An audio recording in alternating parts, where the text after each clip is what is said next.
Good evening student. आज का हमारा टॉपिक है वो है modern Olympic games. Modern Olympic games की शुरुआत सन 1896 के अंदर फ्रांस के बैरन डी कूबरटीन को इनकी शुरुआत करने का श्रेय दिया जाता है। उनका जन्म 1 जनवरी 1863 को हुआ था।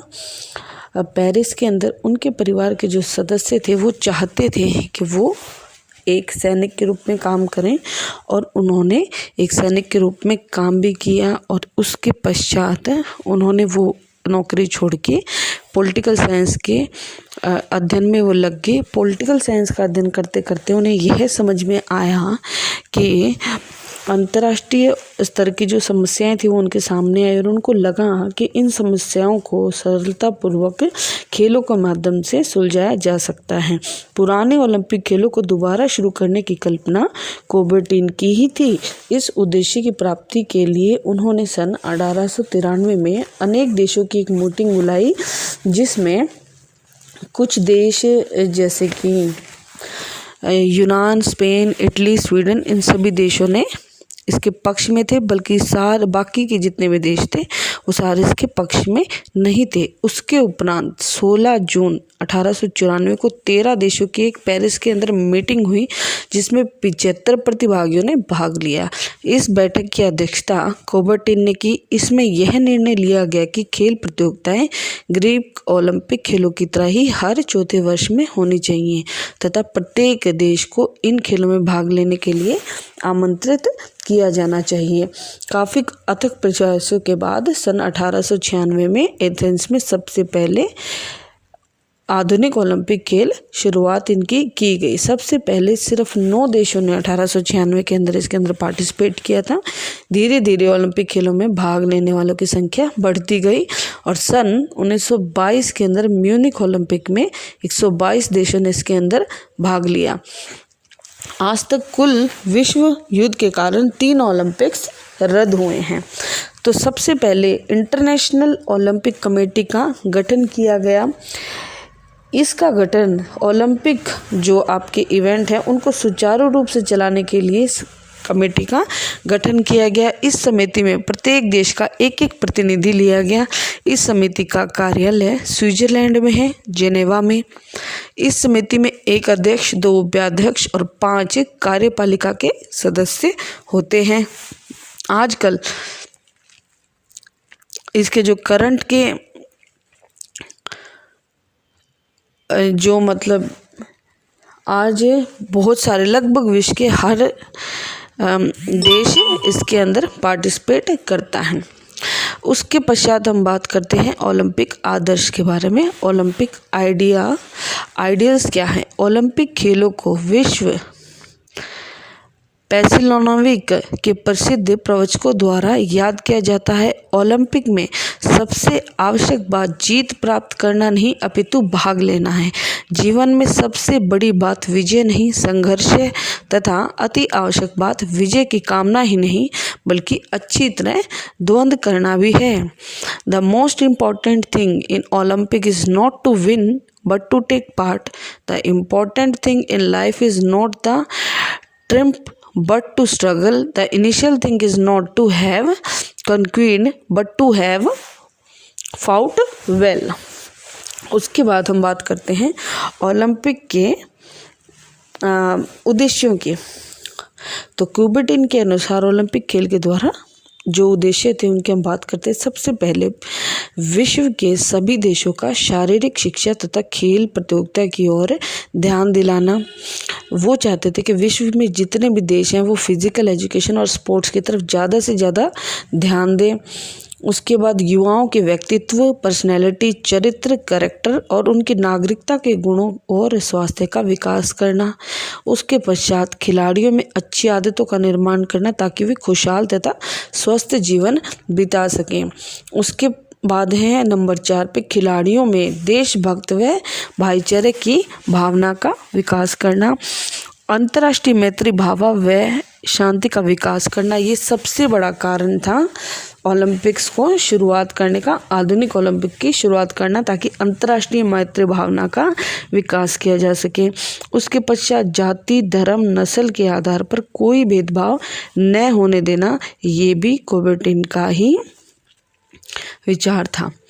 उसके बाद आता है ओलंपिक के आदर्श शब्द, ओलंपिक मोटो जिनको बोला जाता है। ओलंपिक मोटो लैटिन के 3 शब्दों से मिलकर बना है, सीटियस, अल्टियस एंड फोर्टियस, जिनका अर्थ है तेज, ऊंचा और शक्तिशाली, स्वीटर, हाईएस्ट एंड स्ट्रॉन्गर।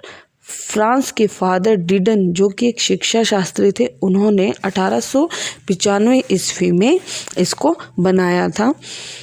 उसके पश्चात आता है ओलंपिक ध्वज। बेरेंडिक कुबर्टिन के सुझाव पर सन 1913 में ओलंपिक झंडे का निर्माण किया गया। जून 1914 में पेरिस में इसका उद्घाटन किया गया तथा प्रथम बार 1920 के एंटवर्प ओलंपिक खेलों के समय ओलंपिक खेल मैदान में इसको फहराया गया। ओलंपिक ध्वज सफ़ेद सिल्क का बना होता है, जिसके ऊपर 5 छल्ले होते हैं।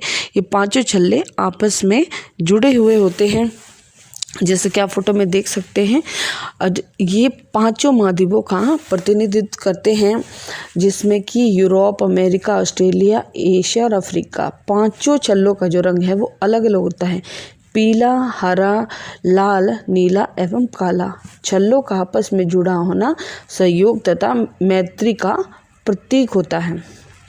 फिर बात करते हैं ओलंपिक ज्योति की।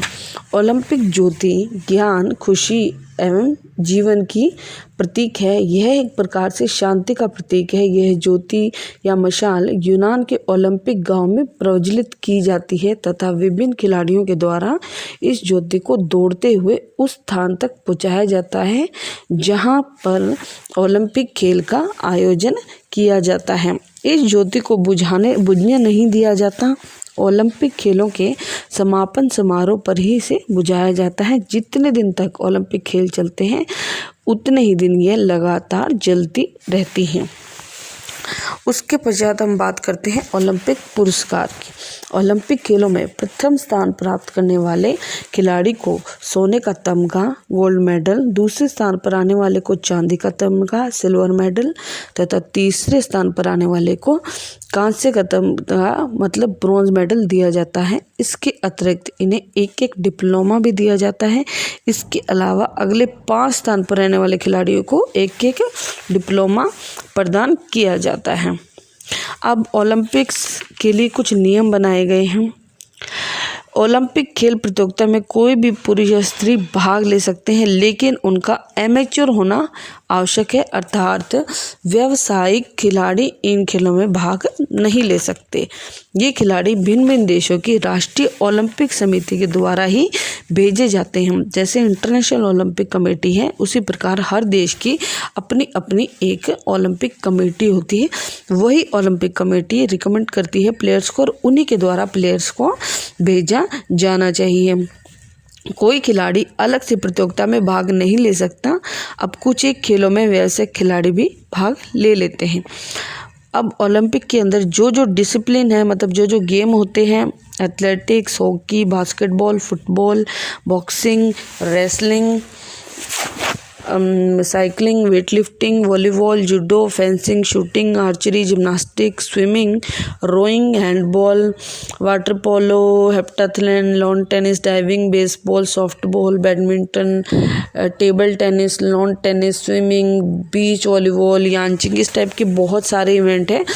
अगर कोई नया इवेंट या नया स्पोर्ट्स अगर ऐड करना होता है तो वो भी इंटरनेशनल ओलंपिक कमेटी के द्वारा ऐड कर दिया जाता है। उसके पश्चात आता है ओलंपिक खेलों का उद्घाटन समारोह।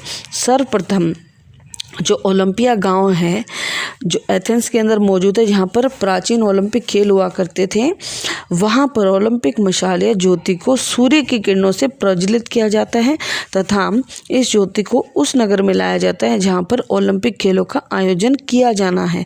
स्टेडियम में उस देश के राष्ट्रपति या प्रधानमंत्री के द्वारा इन खेलों के आरंभ की घोषणा की जाती है। सभी एथलीट मार्च पास्ट में भाग लेते हैं तथा शपथ ग्रहण करते हैं। उसके बाद मनोरंजनात्मक कार्यक्रम होते हैं, ओलंपिक झंडा लहराया जाता है और ओलंपिक ज्योति का प्रज्वलन किया जाता है। ओलंपिक खेलों के समापन समारोह की यदि हम बात करें तो ओलंपिक खेलों के समापन समारोह में सभी देशों के खिलाड़ी स्टेडियम में एकत्रित होते हैं। उस नगर का मेयर तथा प्रबंधक समिति का अध्यक्ष दोनों अंतर्राष्ट्रीय ओलंपिक समिति के अध्यक्ष को स्टेडियम तक ले जाते हैं। वहां ओलंपिक खेलों की समाप्ति की घोषणा करते हैं। उसके पश्चात ओलंपिक झंडे को नीचे उतारा जाता है। यह झंडा उस शहर के मेयर को रखने के लिए दिया जाता है। फिर सांस्कृतिक समारोह होता है। ओलंपिक ज्योति को बुझा दिया जाता है। अंत में ओलंपिक गीत के साथ खेल समाप्त हो जाते हैं। अभी तक सन 1896 एथेंस में, ग्रीस में, 1900 में पेरिस में, 1904 Saint Louis, 1906 Athens, 1908 London, 1912 Stockholm, 1916 Berlin, 1920 में Antwerp, 1924 Paris, 1928 Amsterdam, 1932 Los Angeles, 1936 Berlin, 1940 Tokyo जो विश्व युद्ध के कारण जहां नहीं हुआ था, 1944 लंदन, वो भी नहीं हो पाई, 1948 में फिर लंदन, 1952 हेलसिंकी, 1956 मेलबर्न। इस प्रकार से हमने लिस्ट दे रखी है, आप उसमें पढ़ सकते हो। टोटल 3 बार आज तक ओलंपिक खेल आयोजित नहीं किए गए हैं क्योंकि विश्व युद्ध के कारण। ठीक है। 1906 के ओलंपिक खेल आधुनिक खेलों की 10वीं वर्षगांठ मनाने के लिए आयोजित किए गए थे। यह खेल प्रतियोगिताएं 4 वर्ष के अंतराल पर नहीं हुई थी। आधुनिक ओलंपिक खेलों में 1916, 40 से 44 में भी एक ऐसा समय आया जब प्रथम तथा द्वितीय विश्व युद्ध के कारण ओलंपिक खेलों का आयोजन नहीं हो सका था। 1972 के म्यूनिख ओलंपिक में बहुत दुखद घटना हुई थी जब जातीय भेदभाव के कारण खिलाड़ियों पर आक्रमण कर दिया गया तथा उनको मार दिया गया था। ओलंपिक खेलों के नाम पर यह एक धब्बा है। कोबेटिन के बनाए हुए आदर्शों को ताक पर रख दिया गया। सन 1980 और 84 के ओलंपिक खेलों में भी अंतर्राष्ट्रीय सद्भावना को गहरा आघात लगा। अमेरिका ग्रुप के देशों ने मॉस्को ओलंपिक का बहिष्कार किया तथा लॉस एंजलिस ओलंपिक का बहिष्कार किया था। उन देशों ने किया जो लगभग यूएसआईपी ग्रुप के थे। इस प्रकार राजनीतिक कारणों से प्रेरित होकर विभिन्न देशों ने ओलंपिक को गहरा आघात भी पहुंचाया है। ओलंपिक खेलों के जन्मदाता बैरन डी कोबर्टिन ने शायद इस प्रकार की कल्पना भी नहीं की होगी। इसके अतिरिक्त खेल भावना में धीरे धीरे कमी आ रही है। अब प्रत्येक देश केवल जीतने के लिए खेलता है, ना केवल पार्टिसिपेशन के लिए। ओलंपिक खेलों का आदर्श यह कदापि भी नहीं रहा है। इसके अतिरिक्त आजकल athletics, cycling, weight lifting, swimmer, shooter, wrestling Olympic खेलों में अपना बेहतर प्रदर्शन प्राप्त करने के लिए ड्रग्स का यूज़ भी करने लगे हैं। सबसे पहले 1960 रोम ओलंपिक के अंदर डोपिंग टेस्ट हुए थे और तभी से डोप का टेस्ट किया जाने लगा है। अब हम बात करते हैं ओलंपिक खेलों में भारत के प्रदर्शन पर। 1920 से पहले भारत का ओलंपिक खेल के साथ कोई संबंध नहीं था, लेकिन 1919 में सर दोराबजी जमशेद टाडा ने खेलों को प्रोत्साहित करने के लिए धन दिया और इंडियन ओलंपिक एसोसिएशन की स्थापना जब तक हुई नहीं थी, उन्होंने 1920 के जो एंटवर्प में जो ओलंपिक हुए थे वहाँ पर एक टीम भेजी तथा उसके अंदर नॉर्मन पिचर नाम के एक फ्रांसीसी ने एथलेटिक्स के अंदर मेडल प्राप्त किए, बट क्योंकि वो पूरी तरह से इंडियन नहीं था इसलिए उन्हें कंसीडर नहीं किया जाता। 1927 में इंडियन ओलंपिक एसोसिएशन की स्थापना हुई और सर दोराबजी टाडा इसके अध्यक्ष बनाए गए, प्रधान बनाए गए। इसके पश्चात पहली बार 1928 में हॉकी टीम को भाग लेने के लिए भेजा गया और इसमें हॉकी ने स्वर्ण पदक इसके अंदर प्राप्त किया। भारतीय हॉकी टीम का ओलंपिक में काफ़ी समय तक वर्चस्व रहा है। लेकिन उसके बाद इसका प्रदर्शन लगातार खराब होता गया। हॉकी के अलावा कुश्ती में केडी जाधव को सन 1952 में हेलसिंकी ओलंपिक में कांस्य पदक प्राप्त हुआ। उसके पश्चात अटलांटा ओलंपिक में 1996 में लिएंडर पेस को कांस्य पदक प्राप्त हुआ। सिडनी ओलंपिक 2000 में वेट लिफ्टिंग में कर्णम मल्लेश्वरी को कांस्य पदक प्राप्त हुआ।